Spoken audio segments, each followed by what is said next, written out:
Heel slides. These are a progression of knee drops. So I've moved my mat mostly out of the way. You want to either use socks on a hardwood floor or a piece of paper on a carpet floor, whatever's going to allow those heels to slide out in front of you.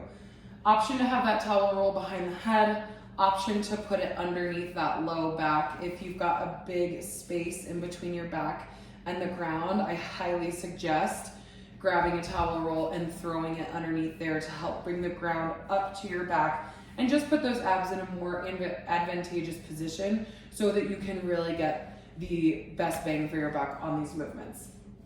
So goal here is to not let your hips leave the ground, that low back leave the ground as you push your heels out and back into their starting position.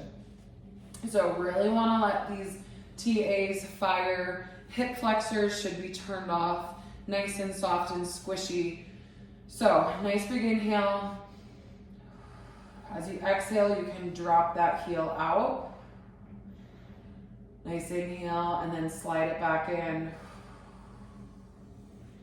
And just feel that little gentle lift of that pelvic floor to help engage those abs. So pushing one heel out and then drawing it back in. Think about engaging the core, almost like somebody was gonna punch you. If your kid or dog was gonna come over and run across your stomach, what would you do? You would brace that core before you feel those heels come back in. So let those heels out, nice and controlled from the abs.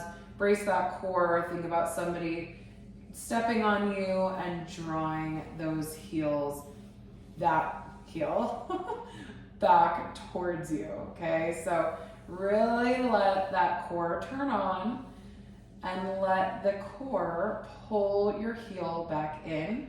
If you need to, think about pushing that low back into the ground. And you can always pair that breath.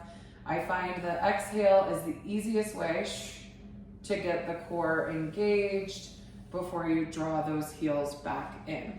So make sure you feel that core firing turned on before you drag those legs back towards your booty.